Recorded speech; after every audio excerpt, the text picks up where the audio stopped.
Bonjour à toutes et tous, bienvenue, nouveau tuto LMTD vite fait sur la fréquence d'échantillonnage.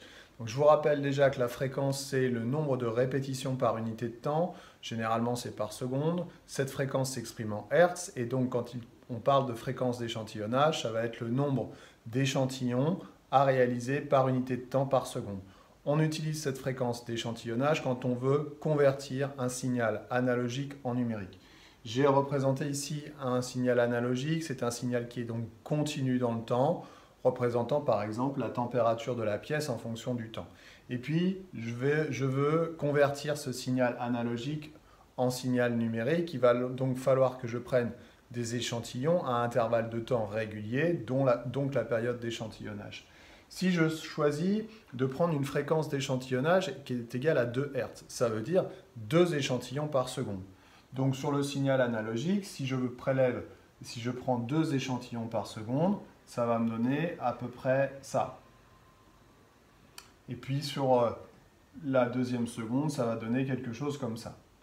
Est-ce que le signal est fidèle? Non, bien sûr que non. Le signal numérique n'est absolument pas fidèle par rapport au signal analogique. Et si après, je veux reconvertir le signal numérique en analogique, je vais perdre tout un tas d'informations. Donc, ce n'est pas suffisant. Si maintenant, je décide de réaliser une conversion analogique numérique, donc de numériser mon signal avec une fréquence de 10 Hz, c'est-à-dire 10 échantillons par seconde, on va sans doute avoir quelque chose qui va ressembler un petit peu à ça, 5, 6, 7, voilà, etc. Bon, j'en ai pas fait 10, mais vous avez compris l'idée. L'idée, c'est donc que plus la fréquence d'échantillonnage est élevée, plus la numérisation du signal va être fidèle au signal analogique initial. Donc cette fréquence d'échantillonnage a forcément une grande importance dans la qualité du signal que je veux numériser pour ensuite éventuellement le transporter. En fait, cette fréquence d'échantillonnage, elle respecte ce qu'on appelle le critère de Shannon. Le critère de Shannon dit quoi? Il dit que cette fréquence d'échantillonnage, en fait, elle doit être supérieure ou égale à 2 fois la fréquence maxi utilisée. 2 fois la fréquence maxi utilisée, c'est la fréquence maxi du signal. Par exemple, si quand on parle, notre fréquence, elle est maximum 20 000 Hz. D'accord? Les sons audibles, c'est entre 20 et 20 Hz, 20 et 20 kHz, 20 et 20 000 Hz. Donc 20 000 Hz, si je multiplie par 2, ça fait 40 000.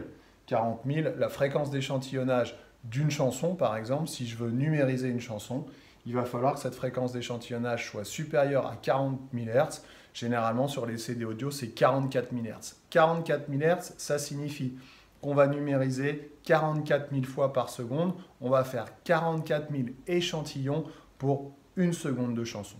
Voilà. Donc la fréquence d'échantillonnage, elle est particulièrement importante. Évidemment, plus cette fréquence est importante, meilleure sera la numérisation. Par contre, attention, plus grande sera la quantité d'informations à transporter, plus lourd sera le fichier. Vite fait, bien fait, laisse-moi t'aider, fréquence d'échantillonnage. J'espère que j'ai été clair. À bientôt.